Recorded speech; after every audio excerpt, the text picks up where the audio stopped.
স্ট্যাচুটি 108 foot, সমুদ্রপৃষ্ঠ থেকে 4920 foot উচ্চতায় শিবলিঙ্গ। এগুলো এটা মুড়ানো রয়েছে 108টি শিবলিঙ্গ এখানে। এভাবে নাচও দেখা যায়, এই যে এরা নাচ করতে। Welcome to peace pagoda. Gupteswar কেভের ভিতরে 200 ধাপ রয়েছে। এরপরে একেবারে গুহার ভিতরে এই ডেভিড ফলস। এটাই হচ্ছে হ্যাঙ্গিং ব্রিজ। আমরা যাবো পাশে সেতী রিভারের পানি গড়িয়ে পড়ছে সাদা, এবং এটা মূলত বরফ গলা পানি, যার কারণে এটাকে সেতী রিভার বলা হয় থাকে। অনেক নিচে চলে যাচ্ছে এই পানিটা। মাহেন্দ্রা কেভ গেট, এই কেভের নিচের দিকে আমরা যাব। নিচে খুবই অন্ধকার। মাহেন্দ্রা কেভের গুহার ভিতরে রয়েছে আমরা। এখানে অনেকে পূজা করে থাকে। টিকিটটা এখানে জমা রাখার পরে আমাদেরকে এরকম একটা লাইট ধরাই দেয়। বেদ কেভে ভিতরে আমরা প্রবেশ করতেছি। কি অবস্থা, এই দৃশ্যটা দেখতে পারবেন।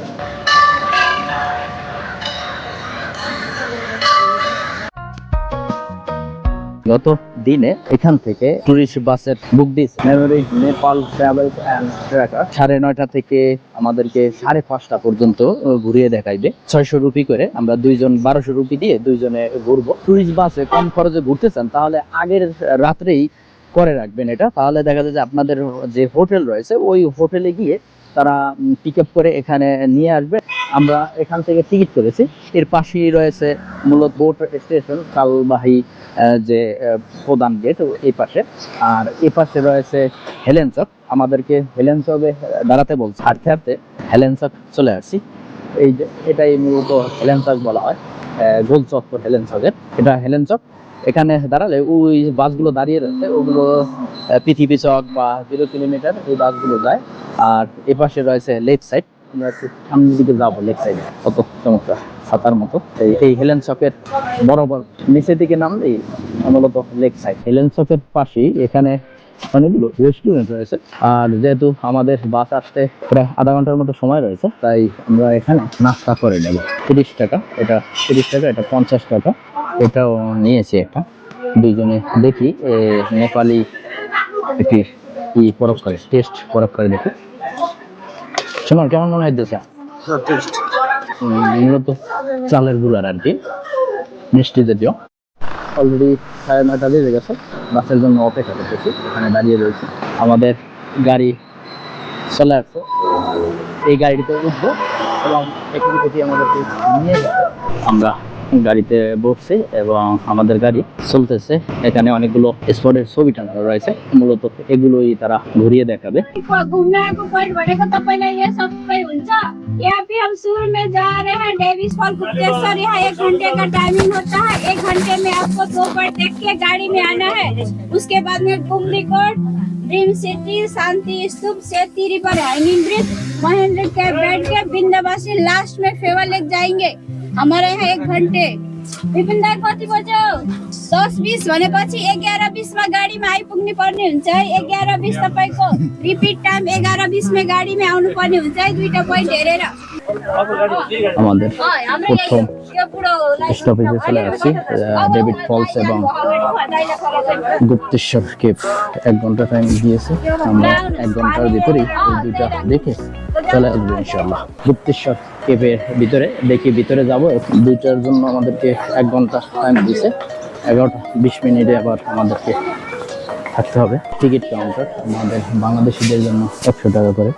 এখানে সিরিয়াল দিয়ে দিয়ে এভাবে নিয়ে থাকে। এই যে টিকিটটা নিয়েছে 100 নেপালি রুপিতে, এবং স্ক্যান করবে এবং এর ভিতর দিয়ে বের হয়ে চলে যেতে পারবে। আমরা চলে আসছি এই সিঁড়ি ধরে ধরে নিচে যাব। আর এটা নাকি ছোট থেকে বড় হচ্ছে তাদের ধারণা। সিঁড়ি ধরে দেখেন একেবারে গুহার ভিতরে। আর 200 ধাপ পারানোর পরে এখানে মূলত শিব মন্দিরটি রয়েছে। আর আমরা আছি মহাদেশ্বর কেভের ভিতরে। এই যে এদিক থেকে আসছি আমরা। আর ওই দিকের ভিডিও দেখানো নিষেধ রয়েছে, একবারে নিষেধ। আর এটা একবারে লাস্ট পয়েন্ট। এখানে এই জন্য দাঁড়িয়ে কিছুটা ভিডিও করা যায়। দেখেন ওই উপাশে দেখা যাচ্ছে ডেভিড ফলসের, এটা বোঝা যাচ্ছে যে এখান থেকে ডেভিড ফলসের পানিগুলো পড়তেছে। আমরা এপাশে গুপ্তেশ্বর মহাদেব কেভ দেখার পরে এর অপোজিট পাশে একবারে রাস্তা ক্রস করলেই পাওয়া যাবে ডেভিড ফলস, যেটা এই ডেভিড ফলস একবারে মেন সড়কের পাশেই টিকিট কাউন্টার আছে হাতের বাম পাশে। এবং আমরা বাংলাদেশি বা সার্কভুক্ত যে কয়টি দেশ রয়েছে তাদের জন্য 100 টাকা করে টিকিট এই ডেভিড ফলসের। আমরা এই ডেভিড ফলসের ভিতরে 100 টাকা করে টিকিট কাটি ভিতরে প্রবেশ করতেছি। এর ভিতরে প্রবেশ করলেই দেখবেন যে এরকম যে মাউন্টেন এভারেস্ট আডা রয়েছে, দেখেন এই যে পাশে ভিতরে প্রবেশ করলে। আর এর ডান পাশ দিয়ে আমরা সামনের দিকে যাব এবং দেখব ঠিক ডেভিড ফলসটা। এখানেও সিঁড়ি বেয়ে আমরা নিচের দিকে নামবো। নিচে নাম দিয়ে মূলত আমরা সেই ওয়াটারফলসটা পাবো। ডেভিড ফল, এই ডেভিড ফলসের একটি ইতিহাস রয়েছে। 1961 সালে এক সুইস মহিলা ডেভিড এই জলপ্রপাতের খাদে ডুবে মারা যায়। তার নাম অনুসারে এই গিরিখাতটির নামকরণ করা হয়েছে ডেভিড ফলস। লাস্ট মাথা এ পর্যন্তই। এখান থেকে পানির দৃশ্যটা দেখা যায়, পানি পড়ার অপরূপ দৃশ্যটা এখান থেকে দেখা যায়। আর এখান থেকেই ওই কেপের ভিতরে রাস্তা নিচ দিয়ে ওপারে চলে গেছে। আমাদের গাইড আমাদেরকে গুপ্তেশ্বর মহাদেব কেপ এবং ডেভিড ফলসের জন্য 1 ঘন্টার টাইম নির্ধারণ। আমরা তাই তড়িঘড়ি করে চলে আসছি। আমরা আসার পরেও কিছু যাত্রী এখনো গাড়িতে আসেনি, তাদের জন্য কিছুটা সময় অপেক্ষা করে আমাদের গাড়ি চলতে শুরু করে পরবর্তী ট্যুরিস্ট স্পট দেখার জন্য। একটা বিষয় খুবই লক্ষণীয়, এখানে কয়েকজনে কমলা কিনে তার ঝোগলা রাস্তায় ফেলতেছে। তাই আমাদের গাইড এটা বলতেছে যে এগুলো বাইরে ফেলা যাবে না, যেন এই ঝুড়ির ভিতরেই রাখে। यहाँ 2 पॉइंट है, ड्रीम सिटी जाओगे 350 रुपए टिकट, नहीं जाओगे बाहर से दर्शन करके आइए। यहाँ भी 1 घंटे का टाइम, 1 बजे यहाँ पे आना है, गाड़ी में 1 बजे। আমাদের বাস এখানে নামিয়ে দিয়েছে। আমরা এখান দিয়ে উপরের দিকে উঠতেছি। পুমদিকোট ড্রিম সিটি, পুমদিকোট শিব মন্দির এখানেই রয়েছে। আমরা 1 ঘন্টা টাইম দিচ্ছি আমাদেরকে। দেখি সামনে দিয়ে বাস স্টেশন থেকে 10 মিনিট হাঁটার পথ পাহাড়ের দিকে উঠতেছি। পুমদিকোট শিব মন্দির যেটা রয়েছে এদিকে আমাদের সাথে গাড়িতে এরাও উঠতেছে। 10 মিনিট হাঁটার পরে চলে আসছি উপরে। আর এখানে 2টা পথ রয়েছে, এদিকে পুমদিকোট ড্রিম সিটি রয়েছে, যা এখানে নেপালি রুপিতে 350 টাকা নেবে। এই যে দেখা যাচ্ছে এখান থেকে। এপাশে এই পুমদিকোট শিব মন্দিরটি রয়েছে, এটা কোনো চার্জ দেয় না। আমরা এইটা যেহেতু ফ্রি রয়েছে এটার ভিতরেই দেখবো। এটা হচ্ছে মন্দিরের গেট, এখান দিয়ে আমরা উপরের দিকে উঠতেছি। এই যে এখান থেকে উপরে ওঠার পরে এই যে পাকা সড়কটি ধরেই আমরা উপরের দিকে উঠতে। এই হচ্ছে গেট। গেট দিয়ে ভিতরে প্রবেশ করলেই একটি ষাঁড় গরু বসানো রয়েছে, যা স্বর্ণালী কালারের। তার সামনেই একটি বড় শিবলিঙ্গ রয়েছে, যেখানে ঝর্ণা আকারে চারদিক থেকে পানি পড়তেছে। পুমদিকোট স্ট্যাচু, এটা শিব মন্দির, অনেক উঁচু, সমুদ্রপৃষ্ঠ থেকে 4920 মিটার পর্যন্ত রয়েছে। আর এদিকে এই ঢোলবাদ্য বাজায় আর তারা নাচ করে থাকে এখানে। এই যে এখানে গেটের পাশেই দেখা যায়। পুমদিকোট শিব মন্দিরটি মূলত দোতলা বিশিষ্ট। নিচতলায় চারপাশে মোড়ানো শিবলিঙ্গ রয়েছে এবং উপরতলায়ও চারপাশে মোড়ানো শিবলিঙ্গ রয়েছে। তবে পুমদিকোট শিব স্ট্যাচুটি একেবারে সবার উপরে বসানো রয়েছে। আর এখান থেকেই পুমদিকোট ড্রিম সিটির অপরূপ দৃশ্য উপভোগ করা যাচ্ছে। আর দূরে দেখা যাচ্ছে ফাওয়ালেক অপরূপ দৃশ্য, মাসাপুচরে পর্বতমালা আর সারেংকোটের অপরূপ দৃশ্য। এখান থেকে গেট দিয়ে উপরের দিকে ওঠার সিঁড়িও রয়েছে, তবে জুতা নিচে রেখে তারপরে উঠতে হবে। আর মূলত শিব মন্দিরটি এই যে দেখেন অনেক বড়। স্ট্যাচুটি 108 ফুট। এখানে 108টি শিবলিঙ্গ, সেটা কিন্তু চারদিকে মোড়ানো রয়েছে। আমি প্রদক্ষিণ করতেছি, সবাই এসে এখানে প্রদক্ষিণ করে। এখানে দেখা যায় যে ফুল বা ধানের ছড়া, ভুট্টা, এই বিভিন্ন কিছু দেওয়া রয়েছে এই শিবলিঙ্গর ভেতরে। এখানে 2 তলা, আমি এখন 2 তলায় রয়েছি।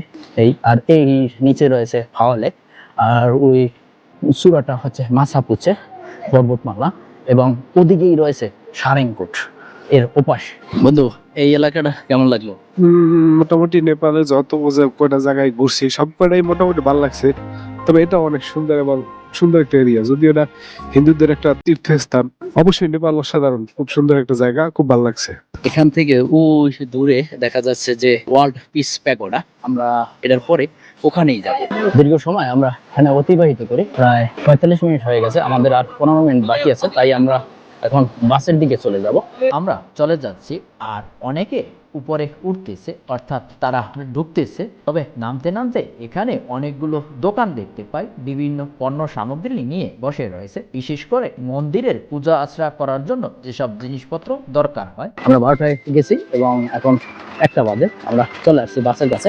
এখানে আমরা যে বাসে রয়েছি এটা দেখা যায় যে বিভিন্ন দেশের বাংলাদেশি মনে হইতেছে যে আমরা দুইজনই বাংলাদেশি রয়েছে, আর অন্যান্য দেশের টুরিস্ট রয়েছে এখানে। এই বাসের কোয়ালিটিটা এরকম খুবই চমৎকার। আমাদের গাড়ি এখানে নামিয়ে দিয়েছে এবং ওয়ার্ল্ড পিস প্যাগোডা বা শান্তি স্তূপায় আমরা যাব। এখান দিয়ে এই যেই পথটি রয়েছে 450টা সেই পার হয়ে তারপরে এই অল পিসফুল প্যাগোডায় যেতে হবে। আমাদেরকে ওই দিকে নামাই দিছে এবং এটা দেখে ঘুরে আমাদেরকে এপাশ দিয়ে সিঁড়ি দিয়ে নামতে হবে, আর গাড়ি ওপাশে দাঁড়িয়ে থাকবে চলার পথ। এই ওয়ার্ল্ড পিস প্যাগোডা বা ভিতরে, আর এখান থেকেও হাওয়া লেকটা দেখা যায়। কি চমৎকার দৃশ্য! দূরে দেখা যাচ্ছে সারেঙ্কোট, ওদিকে ওয়ার্ল্ড পিস প্যাগোডা যাওয়ার পথের মধ্যে ওই সামনে ওয়ার্ল্ড পিস প্যাগোডা, আর এর বাম পাশে রয়েছে এই হাওয়া lake. Welcome to peace pagoda. আমরা ওপাশ থেকে চলে আসছি, আর উপরে ভিডিও করা নিষেধ রয়েছে। আমরা নিচে করেছি এবং ছবি তোলা যায়, কিন্তু ভিডিও করা যায় না। যদিও এখানে ভিডিওর উপরে 100% নিষেধাজ্ঞা রয়েছে, তারপরও আমরা চুপিসারে একটু ভিডিও করে নিয়েছি। তবে আপনারা এই কাজটি করতে যাবেন না, হয়তো বিপদের সম্মুখীন হতে পারেন। তবে ছবি তোলা যাবে এখান থেকে। আমরা এখান থেকে এই সিঁড়ি ধরে নিচে নেমে যাব এবং আমাদের গাড়ি এই নিচেই ওয়েট করতেছে। আমরা এই সিঁড়ি দিয়ে নিচের দিকে যাব আর আমরা গাড়িটা পেয়ে যাব। নামতে নামতেই আমরা একটি চায়ের দোকান পেয়ে যাই আর 1 কাপ চা কিনে নিয়েছি, তা খাচ্ছি আর আমরা এই সিঁড়ি ধরে নিচের দিকে নামতেছি। নামতে নামতে এখানে দেখতে পাই অনেকগুলো দোকান রয়েছে, যেখানে বিভিন্ন জিনিসপত্র ক্রয় করা যায়। চাইলে আপনারা এই সব জিনিসপত্র ক্রয় করেও নিতে পারেন। আমরা নিচে চলে আসছি আর এখানে একটি পেট্রোল পাম্প রয়েছে। এই পেট্রোল পাম্পের এখানেই মূলত আমাদের গাড়িটি দাঁড়িয়ে রয়েছে।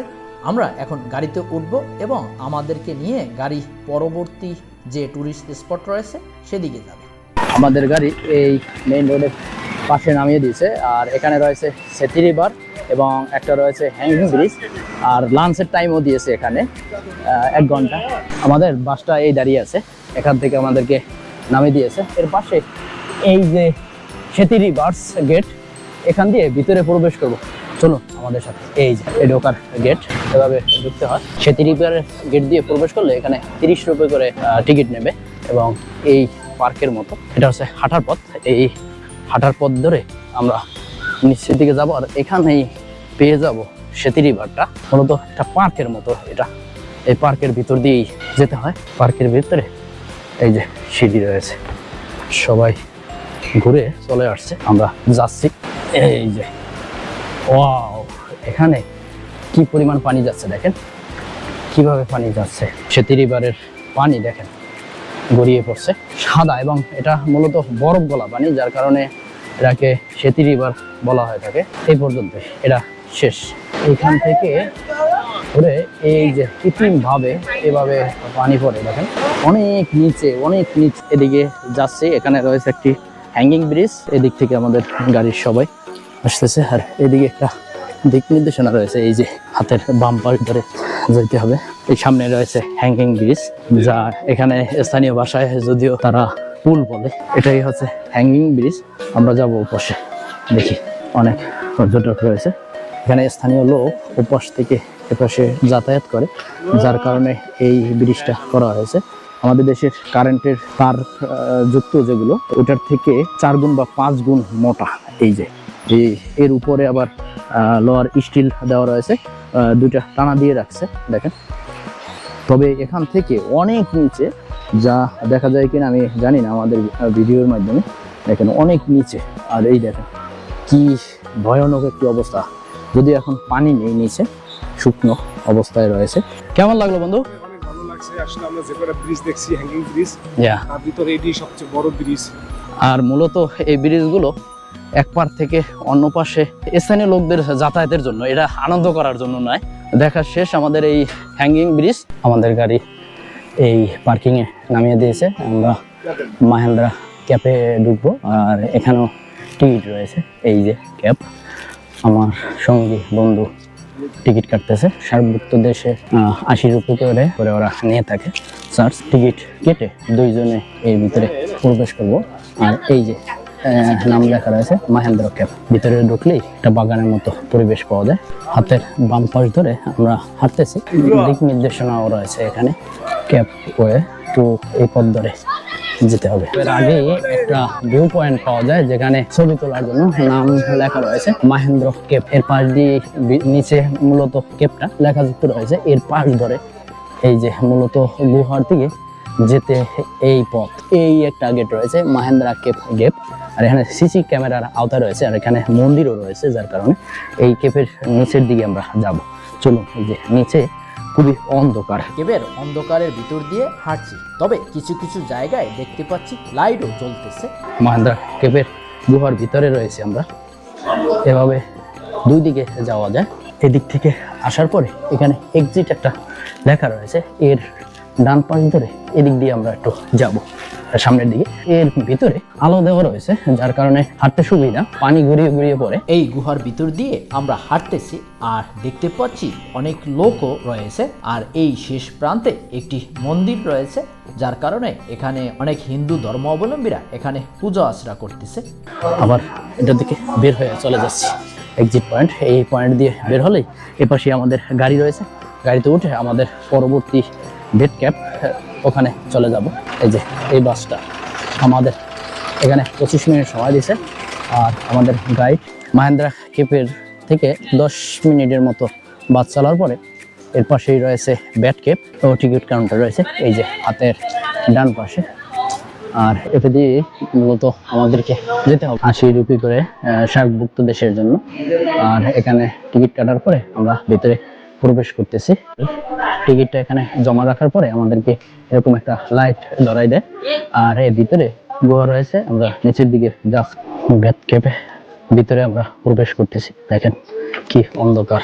আর এই গুহা, এই সবার কাছে একটা করে লাইট আছে, ওই লাইট নিয়ে ভিতরের দিকে আমরা যাচ্ছি, দেখি কতদূর যেতে পারি।